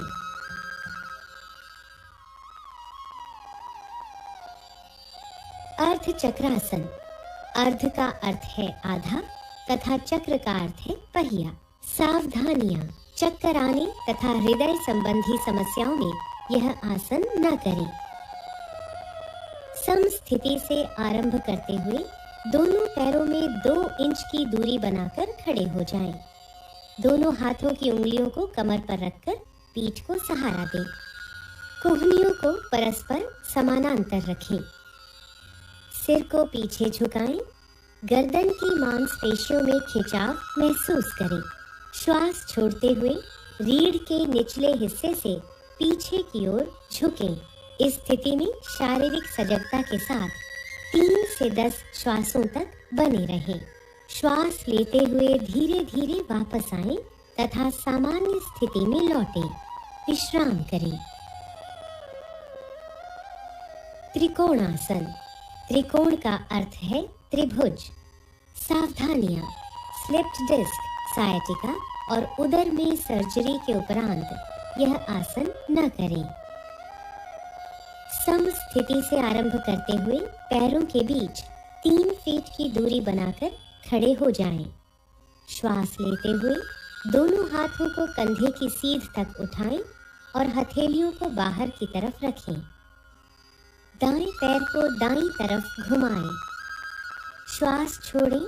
धीरे धीरे दाईं तरफ झुकें और दाएं हाथ को दाएं पैर के पीछे रखें। बाएं हाथ को दाएं हाथ की सीध में करें। सिर को ऊपर की ओर घुमाएं और बाएं हाथ की मध्यमा उंगली को देखें। इस स्थिति में शारीरिक सजगता के साथ 3 से 10 श्वासों तक बने रहें। श्वास लेते हुए वापस आएं और दाएं पैर को वापस ले आएं। इस आसन को बाईं तरफ से भी दोहराएं। बाएं पैर को बाईं तरफ घुमाएं। श्वास छोड़ते हुए धीरे धीरे बाईं तरफ झुकें और बाएं हाथ को बाएं पैर के पीछे रखें। सिर को ऊपर की ओर घुमाएं और दाएं हाथ की मध्यमा उंगली को देखें। दाएं हाथ को बाएं हाथ की सीध में करें। इस स्थिति में शारीरिक सजगता के साथ 3 से 10 श्वासों तक बने रहें। श्वास लेते हुए धीरे धीरे वापस आएं। अब बाएं पैर को वापस ले आएं। श्वास छोड़ें। हाथों को नीचे ले आएं तथा पैरों को मिलाएं। प्रारंभिक स्थिति में लौट आएं और विश्राम करें। अब बैठने वाले आसनों के लिए तैयार हो जाएं। भद्रासन। सावधानी, आर्थराइटिस और सायटिका होने पर यह अभ्यास न करें। विश्राम आसन से शुरुआत करें। कमर को हाथों से सहारा दें। दोनों पैरों को आगे की तरफ फैलाकर बैठें। शरीर को पूर्ण विश्राम दें। कमर को सीधा करें और पैरों को सामने की तरफ खींचें। हाथों को नितंब के पास लाते हुए हथेलियों को जमीन पर रखें। अपने पैरों के तलवों को मिलाएं। श्वास छोड़ें तथा हाथों से पंजों को पकड़ें। श्वास लें। एड़ियों को यथासंभव मूलाधार क्षेत्र के पास लाएं। इस स्थिति में शारीरिक सजगता के साथ 3 से 10 श्वासों तक बने रहें। श्वास छोड़ें। हाथों को खोलें तथा पैरों को सामने की तरफ सीधा करें। विश्राम करें। वज्रासन। सावधानियां। घुटने के दर्द तथा एड़ियों की चोट से पीड़ित व्यक्ति इस आसन का अभ्यास न करे। विश्राम आसन से शुरू करें। पीठ सीधी रखें। दोनों पैरों को सामने की तरफ फैलाएं। हाथों को नितंब के पास लाते हुए हथेलियों को जमीन पर रखें। दाएं पैर को घुटने से मोड़ते हुए पंजे को नितंब के नीचे दबाकर बैठ जाएं। इसी प्रकार बाएं पैर को भी मोड़ते हुए नितंब के नीचे रखें। पैरों को इस प्रकार रखें जिससे दोनों पैरों के अंगूठे जुड़े रहें। नितंबों को पंजों और एड़ियों के बीच रखें। हाथों को घुटनों पर रखें। कमर सीधी करें। सामने की ओर ध्यान केंद्रित करें अथवा आंखें बंद रखें। प्रारंभिक पैर को निकालें और उसे सीधा करें। इसी प्रकार अपना दायां पैर सीधा करते हुए सामान्य स्थिति में लौट आएं। अर्ध उष्ट्रासन। उष्ट्र शब्द का अर्थ है ऊंट। सावधानियां। हर्निया, उदर संबंधी व्याधियों, आर्थराइटिस तथा चक्कर आने पर इस आसन को न करें। विश्राम अवस्था से शुरू करें। कमर सीधी और पैरों को आगे की ओर मिलाकर बैठ जाएं। हथेलियों को जमीन पर रखें और उंगलियों को सामने की ओर रखें।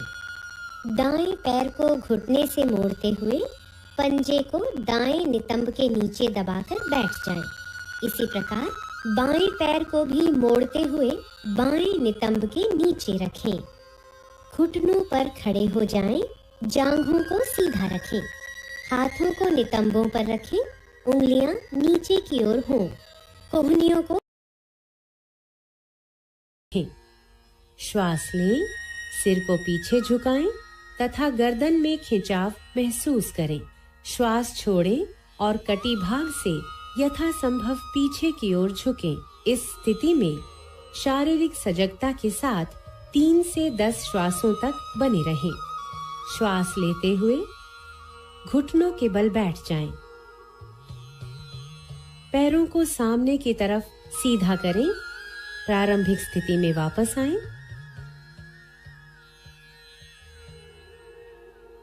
और विश्राम करें। उष्ट्रासन। सावधानियां। हर्निया के रोगियों को यह आसन नहीं करना चाहिए। विश्राम अवस्था से शुरू करें। कमर सीधी और पैरों को आगे की ओर मिलाकर बैठें। हथेलियों को जमीन पर रखें। उंगलियां सामने की ओर हों। दाएं पैर को घुटने से मोड़ें तथा पंजे को दाएं नितंब के नीचे दबाकर बैठ जाएं। इसी प्रकार बाएं पैर को भी मोड़ लें तथा बाएं नितंब के नीचे रखें। घुटनों पर खड़े हो जाएं। जांघों को सीधा रखें। घुटनों और पंजों में कुछ इंच की दूरी रखें। श्वास लें। सिर को पीछे झुकाएं जिससे गर्दन में खिंचाव महसूस हो। दाईं हथेली को दाईं एड़ी पर और बाईं हथेली को बाईं एड़ी पर रखें और श्वास छोड़ें।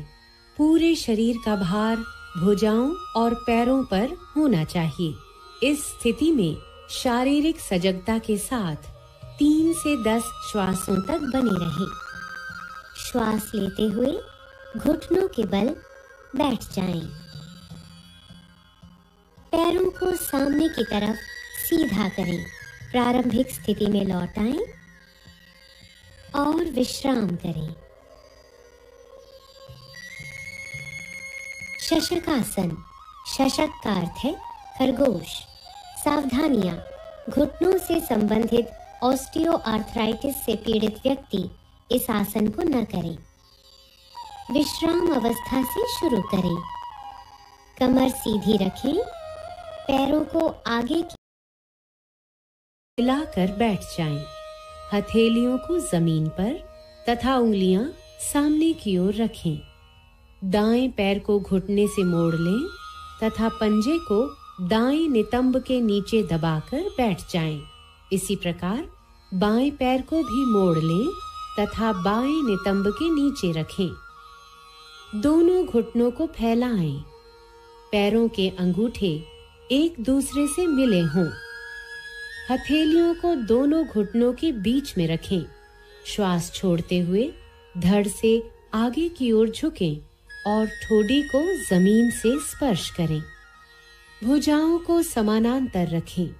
इस स्थिति में शारीरिक सजगता के साथ 3 से 10 श्वासों तक बने रहें। श्वास लें और ऊपर की ओर आ जाएं। घुटनों को मिलाएं। पैरों को सामने की तरफ सीधा करें। प्रारंभिक स्थिति में लौट आएं। विश्राम करें। उत्तान मंडूकासन।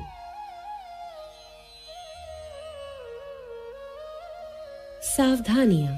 ऑस्टियोआर्थराइटिस से पीड़ित व्यक्ति घुटनों के बल न बैठे। विश्राम अवस्था से शुरू करें। कमर सीधी रखते हुए पैरों को आगे की ओर मिलाकर बैठें।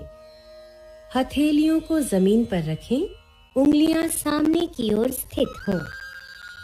दाएं पैर को घुटने से मोड़ लें तथा पंजे को दाएं नितंब के नीचे दबाकर बैठ जाएं।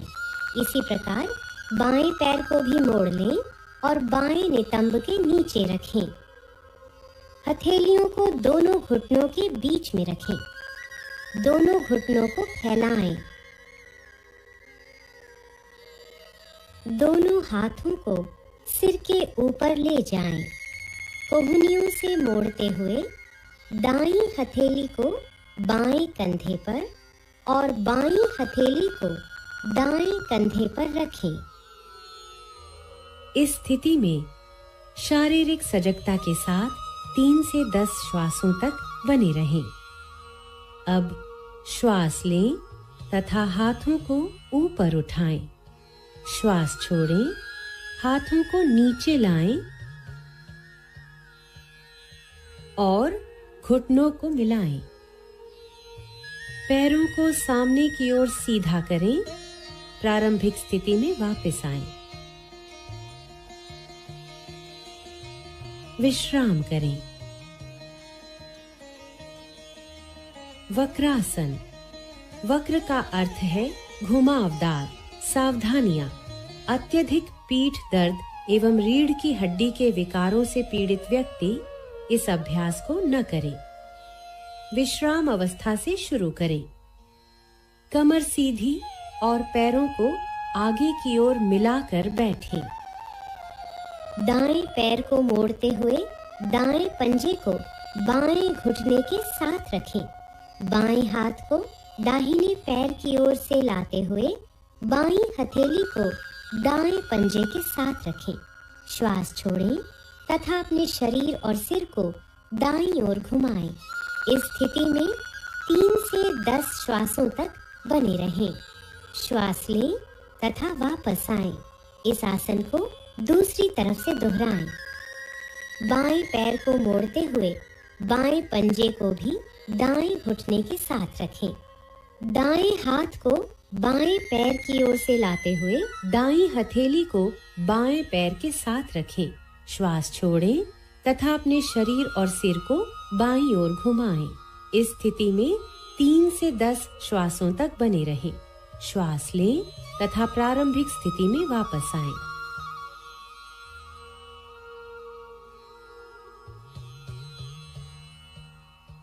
विश्राम करें। आइए अब हम पेट के बल लेटकर किए जाने वाले आसनों की ओर बढ़ें। मकर आसन। मकर का अर्थ है मगर या घड़ियाल। सावधानियां। गर्भावस्था और कंधे की अकड़न के समय में इस आसन का अभ्यास नहीं करना चाहिए। सर्वप्रथम पेट के बल लेट जाएं, पैर जोड़ें तथा पंजों को बाहर की ओर रखें। ठोड़ी को हाथों पर रखें। पैरों को एक दूसरे से दूर फैलाएं। पंजों को बाहर की ओर रखें। सिर को दाईं ओर घुमाएं तथा हाथों पर रखें। अपनी आंखें बंद रखें। पूरे शरीर को विश्राम दें। इस स्थिति में शारीरिक सजगता के साथ 10 श्वासों तक बने रहें। अपनी आंखें बंद रखें। पूरे शरीर को विश्राम दें। इस स्थिति में शारीरिक सजगता के साथ 10 श्वासों तक बने रहें। ताजगी और निश्चिंतता की प्राप्ति होने तक इसी अवस्था में रहें। भुजंगासन। भुजंग का अर्थ है सांप। सावधानियां। हर्निया एवं पेट के अल्सर से पीड़ित व्यक्ति इस आसन को न करें। मकर आसन से शुरुआत करें। अब दोनों पैरों को मिलाएं। हथेलियों को छाती के पास रखें और कोहनियों को शरीर से लगा कर रखें। श्वास लें और रीढ़ से मोड़ते हुए सिर और छाती को नाभि के हिस्से तक ऊपर उठाएं। कोहनियों को समानांतर रखें। इस स्थिति में शारीरिक सजगता के साथ 3 से 10 श्वासों तक बने रहें। श्वास छोड़ें। सिर को नीचे लाएं और ठोड़ी को जमीन पर रखें। दोनों हाथों को मोड़ें। ठोड़ी को हाथों पर रखें। पैरों को फैलाएं। पंजों को बाहर की ओर रखें। सिर को दाईं ओर घुमाएं और हाथों पर रखें। विश्राम करें। शलभासन। शलभ का अर्थ है टिड्डी, जो एक प्रकार का कीड़ा होता है। सावधानियां। पीठ दर्द, पेप्टिक अल्सर, हर्निया और हृदय रोग से पीड़ित व्यक्ति इस आसन को न करें। मकर आसन से शुरुआत करें। अब दोनों पैरों को मिलाएं। दोनों हाथों को शरीर के बगल में रखते हुए हथेलियों को जमीन पर रखें। श्वास लें तथा दोनों पैरों को बिना घुटनों को मोड़े जमीन से ऊपर उठाएं। इस स्थिति में 3 से 10 श्वासों तक बने रहें। श्वास छोड़ें तथा पैरों को नीचे ले आएं। दोनों भुजाओं को मोड़ें। ठोड़ी को हाथों पर रखें। पैरों को फैलाएं। पंजों को बाहर की ओर रखें। सिर को दाईं ओर घुमाएं और हाथों पर रखें। विश्राम करें। पीठ के बल लेटकर किए जाने वाले आसन। सेतु बंधासन। सेतु बंध का अर्थ है पुल का निर्माण। सावधानियां। पेट के अल्सर एवं हर्निया से पीड़ित व्यक्तियों को यह आसन नहीं करना चाहिए। पीठ के बल लेट जाएं। दोनों पैरों को घुटनों से मोड़ें तथा एड़ियों को नितंबों के पास ले जाएं। दोनों एड़ियों को सुविधानुसार कसकर पकड़ें और घुटनों एवं पैरों को एक सीध में रखें। श्वास लें। धीरे धीरे नितंबों तथा कमर को यथासंभव ऊपर उठाएं और सेतु जैसी स्थिति में लाएं। इस स्थिति में शारीरिक सजगता के साथ 3 से 10 श्वासों तक बने रहें। श्वास छोड़ें। धीरे धीरे नितंबों को नीचे लाएं। पैरों को सीधा करें। विश्राम करें। उत्तान पादासन। यहाँ उत्तान का अर्थ है ऊपर की ओर उठा हुआ और पाद का अर्थ है पैर। सावधानियां। गहन तनाव से पीड़ित मरीज एक बार में एक पैर का उपयोग करते हुए इस आसन का अभ्यास करें। पीठ के बल आराम से लेट जाएं। हाथों को शरीर के बगल में रखते हुए हथेलियों को जमीन पर रखें। श्वास लें। घुटनों को मोड़े बिना दोनों पैरों को तब तक ऊपर उठाएं जब तक आपको पंजों के सिरे न दिखने लगे। इस स्थिति में शारीरिक सजगता के साथ 3 से 10 श्वासों तक बने रहें। श्वास छोड़ें। धीरे धीरे अपने दोनों पैरों को नीचे लाएं और जमीन पर रखें। विश्राम करें। अर्ध हलासन। अर्ध का अर्थ है आधा और हल का अर्थ है खेत जोतने वाला हल। सावधानियां। उदर संबंधी चोट, हर्निया तथा पीठ दर्द से पीड़ित व्यक्ति इस आसन को न करे। दोनों हाथ जांघों के बगल में रखें। हथेलियां जमीन पर स्थित हो। श्वास लें। घुटनों को मोड़े बिना धीरे धीरे पैरों को ऊपर उठाएं तथा जमीन से 90 डिग्री के कोण की स्थिति में ले आएं। नितंबों से कंधे तक शरीर को सीधा रखें। इस स्थिति में शारीरिक सजगता के साथ 3 से 10 श्वासों तक बने रहें। श्वास छोड़ें तथा बिना सिर उठाए धीरे धीरे दोनों पैरों को नीचे ले आएं। विश्राम करें। पवन मुक्तासन।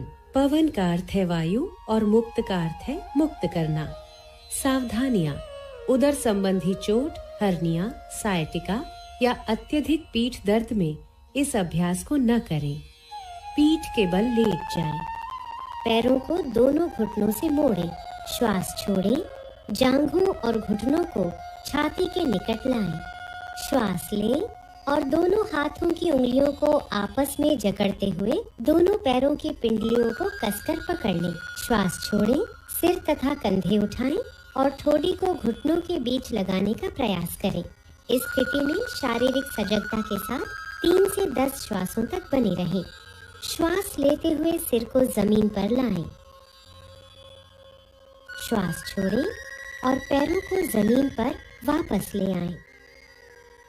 पीठ के बल लेटकर विश्राम करें। शवासन। शव का अर्थ है मृतदेह। पीठ के बल आराम से लेट जाएं। पैरों को फैलाएं। भुजाओं को शरीर के बगल में रखें।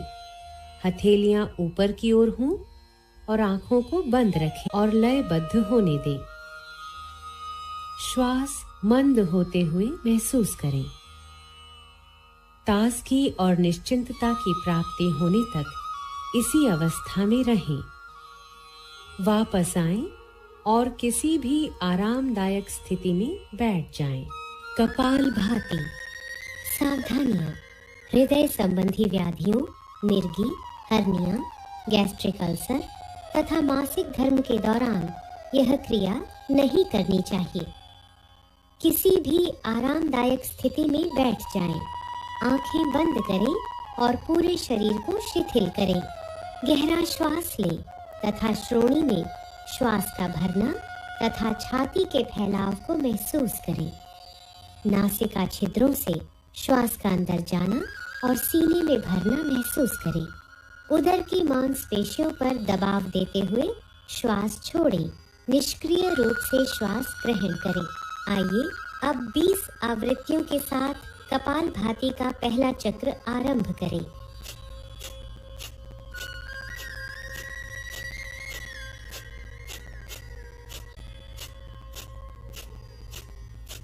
लंबा श्वास छोड़ें और विश्राम करें। ये कपालभाति का एक चक्र है। अब 20 आवृत्तियों के साथ इस क्रिया को 2 बार और करें। प्राणायाम। नाड़ी शोधन प्राणायाम या अनुलोम विलोम प्राणायाम। किसी भी आरामदायक स्थिति में बैठ जाएं। श्वास गहरा, नियमित तथा नियंत्रित होना चाहिए। मेरुदंड व सिर को सीधा रखें और आंखें बंद कर लें।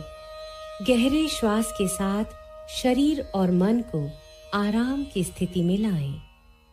बाईं हथेली को बाएं घुटने पर ज्ञान मुद्रा में रखें। दाएं हाथ को प्राणायाम मुद्रा में रखें। तर्जनी और बीच की उंगली को ऐसे मोड़ें। दाएं अंगूठे से दाएं नासिका छिद्र को बंद करें।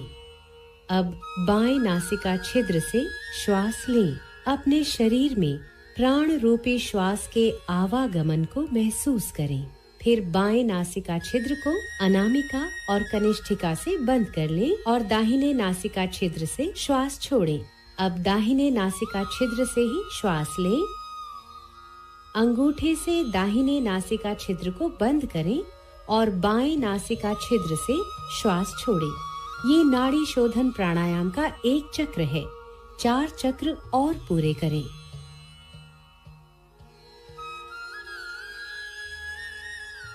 शीतली प्राणायाम। सावधानियां। कफ, सर्दी अथवा टॉन्सिलाइटिस के रोगियों को ये प्राणायाम नहीं करना चाहिए। किसी भी आरामदायक स्थिति में बैठ जाएं। अपने हाथों को घुटनों पर ज्ञान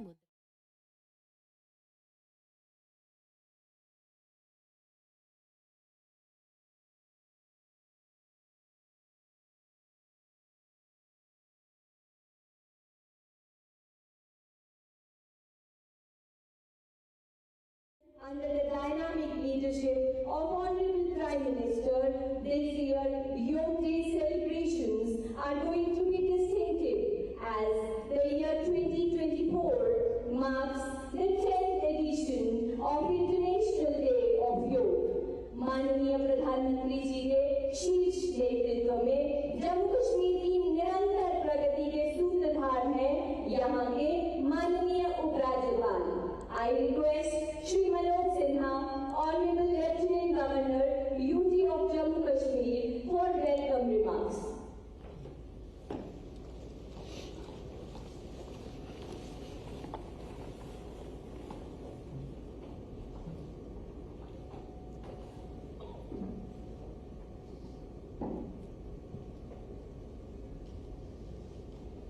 भारत के आदरणीय प्रधानमंत्री श्रीमान नरेंद्र मोदी जी, केंद्रीय आयुष मंत्री श्री प्रतापराव गणपतराव यादव जी, सभी योग साधक, योग प्रेमी तथा सभी जिला केंद्रों और बाकी स्थानों से जुड़े हुए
और समृद्धि हेतु।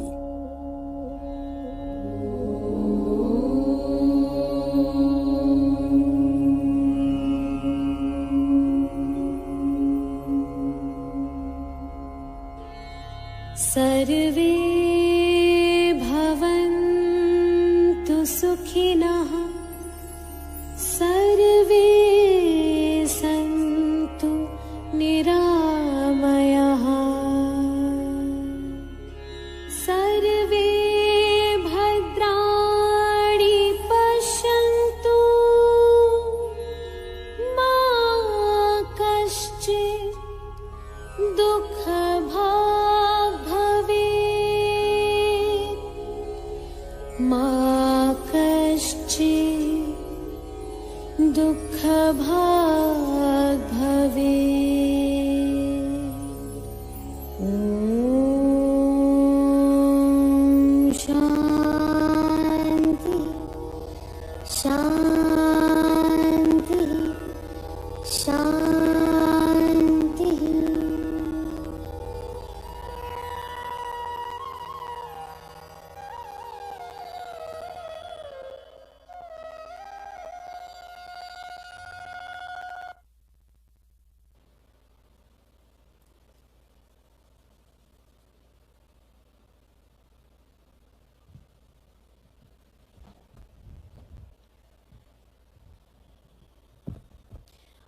और अब हम माननीय प्रधानमंत्री जी से श्रीनगर में जुड़ने जा रहे हैं और उनके प्रसारण को यहाँ देखेंगे और सुनेंगे।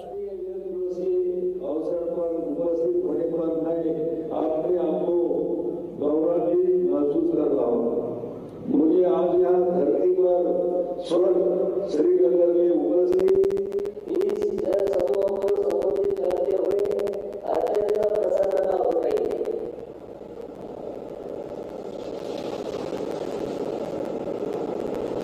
हम सब चाहते हैं कि माननीय प्रधानमंत्री श्री नरेंद्र मोदी जी के अथक प्रयासों के प्रत्येक वर्ष अंतर्राष्ट्रीय योग दिवस के आयोजन की यात्रा वर्ष 2015 से शुरू हुई है। इस वर्ष योग का विषय स्वयं और समाज के लिए योग, जिसमें योग की परिवर्तनकारी शक्ति को सुंदर ढंग से दर्शाया गया है। योग से हमारा अंतःकरण संतुलित होता है और हम अपने आप को स्वस्थ महसूस करते हैं। जब बच्चे, बड़े, युवा या बुजुर्ग हर कोई योग से जुड़ता है तो पूरे समाज में ऊर्जा का संचार होता है। इसलिए इस बार का योग दिवस भावनात्मक योग का भी दिन है। हमारी सामाजिक एकजुटता को बढ़ाने का भी दिन है। एक साथ योग का अभ्यास करके हम मतभेदों को दूर करते हैं, सामुदायिक भावना को बढ़ावा देते हैं और एक मजबूत तथा संगठित समाज का निर्माण करते हैं।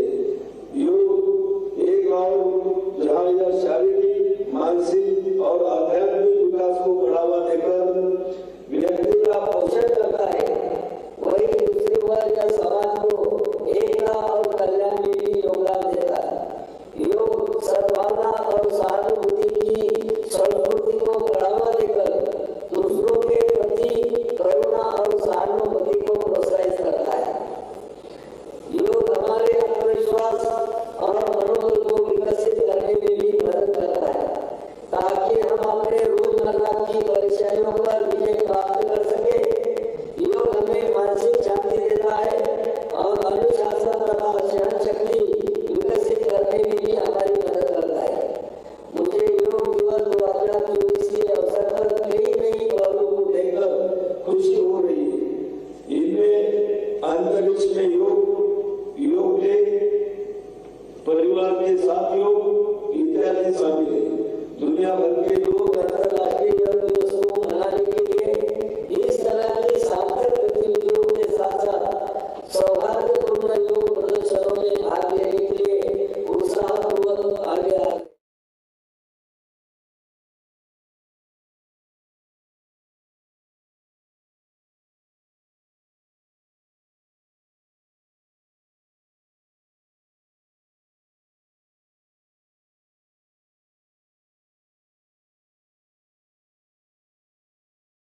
हो रही है कि आयुष मंत्रालय भारत सरकार योग के प्रचार और विकास में उत्कृष्ट योगदान के लिए प्रधानमंत्री पुरस्कार की मेजबानी कर रहा है।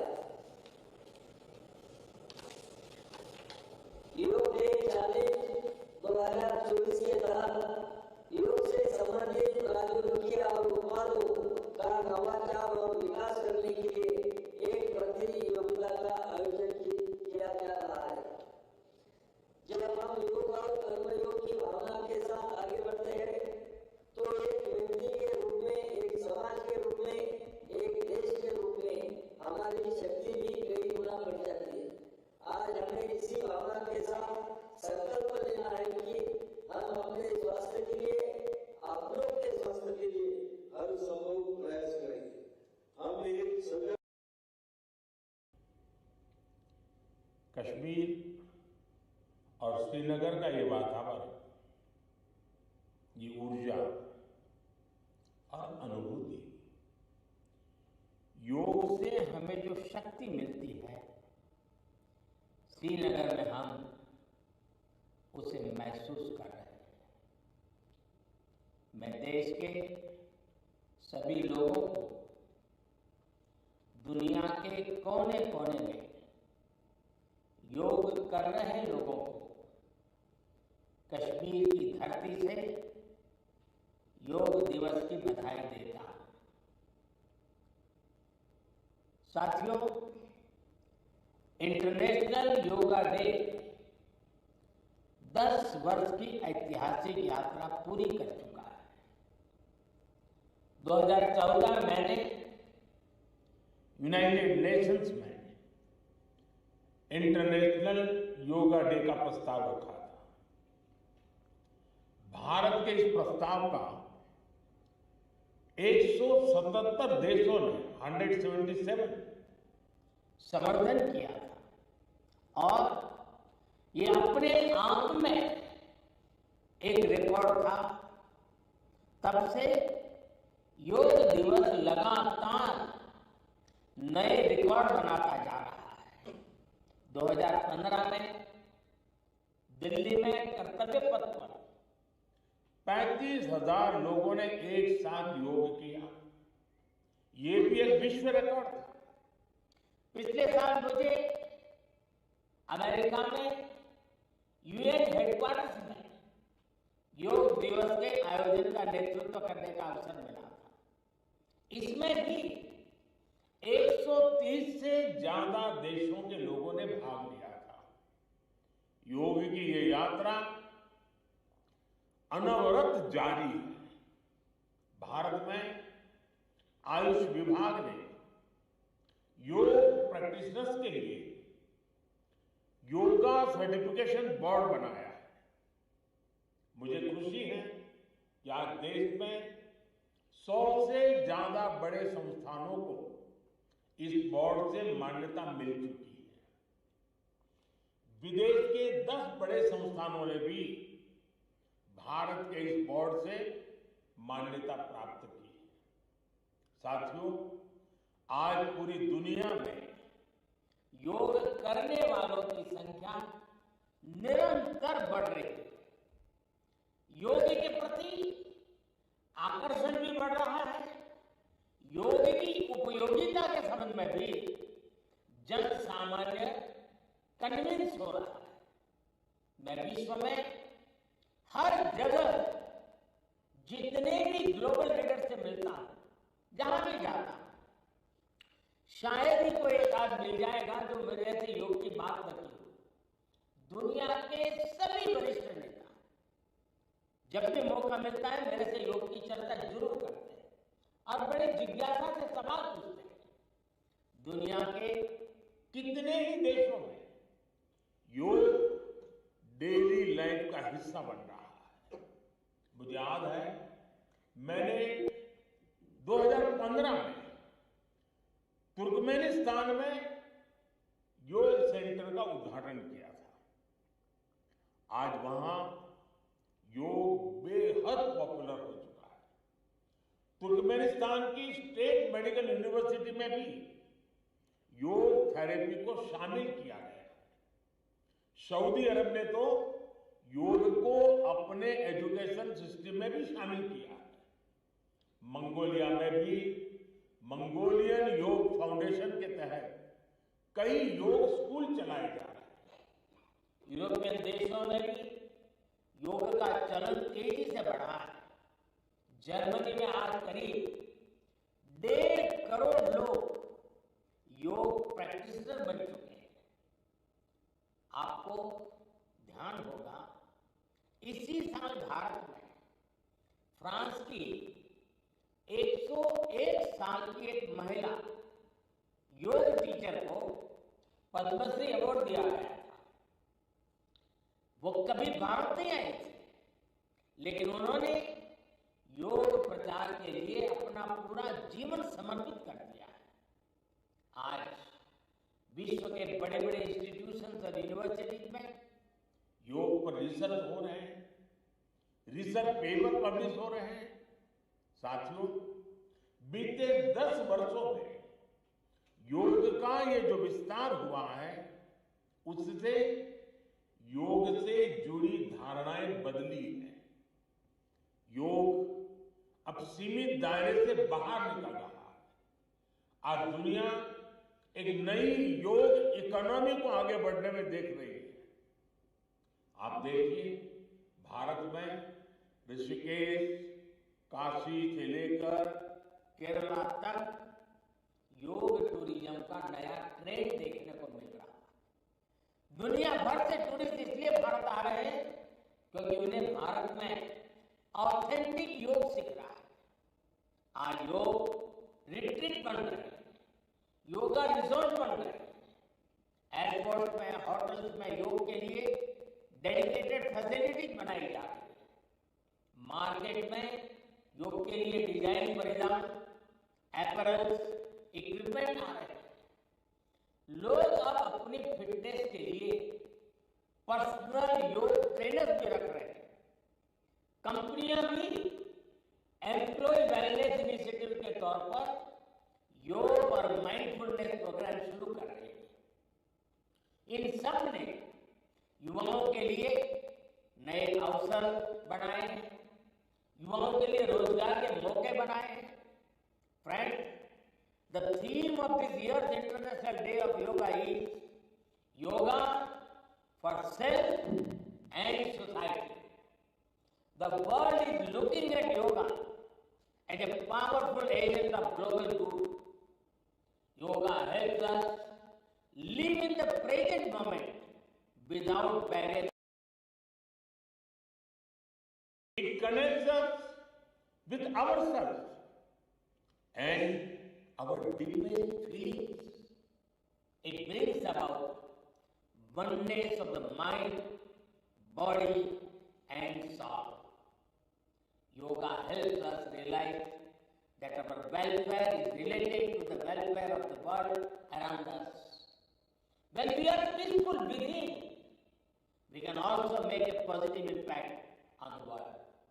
साथियों, योग केवल एक विद्या नहीं है, बल्कि एक विज्ञान भी है। आज सूचना क्रांति के इस दौर में हर ओर सूचना संसाधनों की बाढ़ है। ऐसे में मानव मस्तिष्क के लिए एक विषय पर फोकस कर पाना एक बड़ी चुनौती साबित हो रहा है।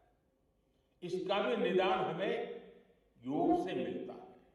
हम जानते हैं, एकाग्रता मानव मन की सबसे बड़ी ताकत है। योग ध्यान के जरिए हमारा ये सामर्थ्य भी निखरता है। इसलिए आज आर्मी से लेकर स्पोर्ट्स तक में योग को शामिल किया जा रहा है।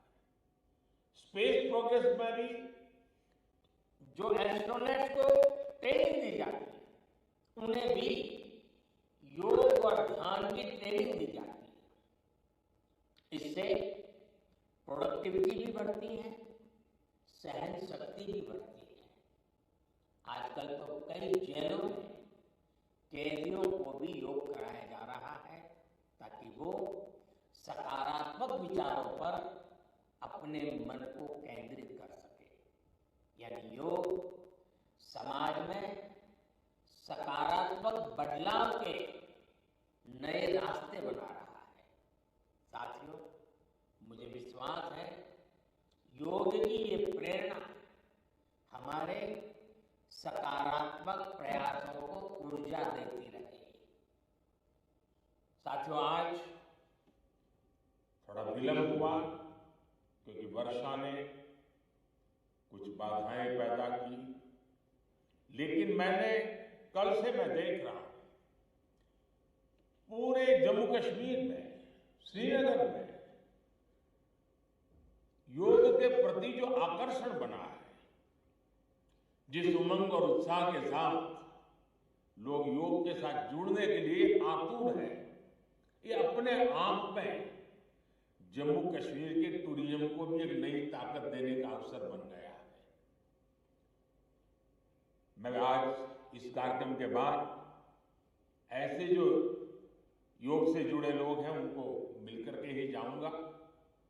बारिश के कारण हमें इस खंड में आज इस कार्यक्रम को करना पड़ रहा है, लेकिन मैं मानता हूं कि जम्मू कश्मीर में 50-60 हजार लोगों का योगा कार्यक्रम में जुड़ना ये बहुत बड़ी बात है, और इसलिए मैं जम्मू कश्मीर के लोगों को बहुत बहुत बधाई देता हूं।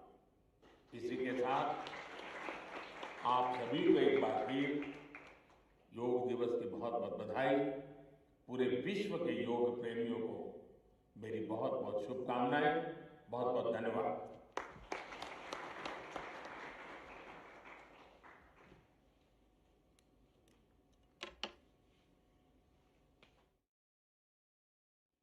आपके आशीर्वचनों के लिए सहृदय धन्यवाद माननीय प्रधानमंत्री जी। Ladies and gentlemen, we now head towards the live practice of the Common Yoga Protocol.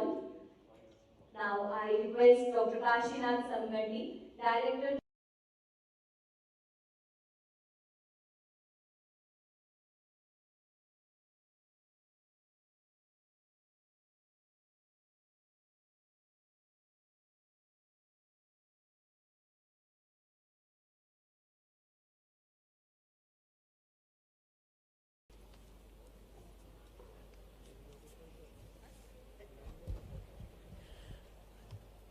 अभी हम माननीय हमारे प्रधानमंत्री जी, यशस्वी प्रधानमंत्री जी का प्रसारण देख और सुन रहे थे, जो श्रीनगर से सीधा प्रसारित हो रहा था। और उसके पहले हमने सुना हमारे माननीय मुख्यमंत्री जी को, और मंच पर देखा कि किस तरह से उनका समर्पण योग के लिए है, और उनके नेतृत्व में यह योग यात्रा आगे भी ऐसे ही जारी रहेगी। और अब समय है आभार प्रदर्शन का, तो इसके लिए हम आमंत्रित कर रहे हैं आयुक्त आयुष विभाग श्रीमती सोनाली पोंक्षे वायंगड़ जी को। श्रीमती सोनाली जी कृपया आभार प्रदर्शन के लिए आमंत्रित हैं।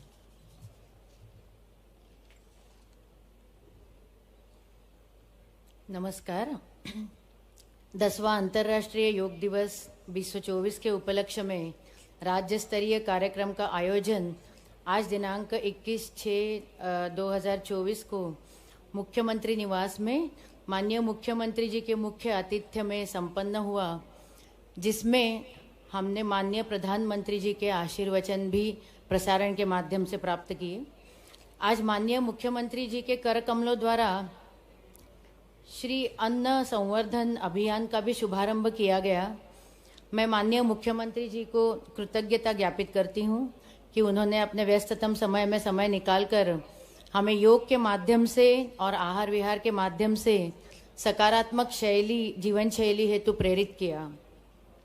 कार्यक्रम में उपस्थित सम्माननीय जनप्रतिनिधि माननीय सांसद जी श्री आलोक शर्मा जी, माननीय विधायक जी श्री रामेश्वर शर्मा जी, माननीय विधायक जी भगवान दास सबनानी जी, हमारे शहर की माननीय महापौर माननीय मालती रॉय जी, तथा नगर निगम के अध्यक्ष श्री सूर्यवंशी जी यहाँ पर पधारे।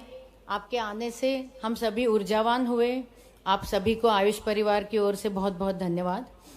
यहाँ पर उपस्थित आदरणीय वरिष्ठ अधिकारी ACS Shri Rajesh Rajora sir, DGP Shri Sudhir Saxena sir, पूर्व योग आयोग के पूर्व अध्यक्ष श्री वेद प्रकाश शर्मा जी, पुष्पांजलि शर्मा जी, हमारे समस्त वरिष्ठ अधिकारी गण यहाँ पर पधारे, इनके आने से हमारा उत्साह वर्धन हुआ, उन्हें भी बहुत बहुत धन्यवाद। इस कार्यक्रम में विशेषकर ACS कृषि विभाग, PS आयुष विभाग, PS जनसंपर्क और अन्य अधिकारी गण का भी बहुत बहुत मार्गदर्शन प्राप्त हुआ और इनका सहयोग प्राप्त हुआ, इन्हें बहुत बहुत धन्यवाद।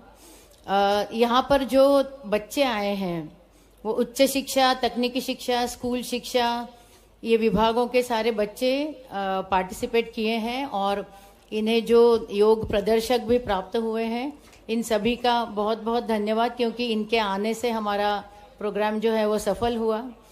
इस कार्यक्रम के आयोजन में जिला प्रशासन, पुलिस प्रशासन, नगर निगम कर्मी, माध्यम, प्रचार प्रसार, हमारे मीडिया साथी और कार्यक्रम में प्रत्यक्ष और अप्रत्यक्ष रूप से सहयोग करने वाले सभी का मैं आभार प्रकट करती हूँ। बहुत बहुत धन्यवाद।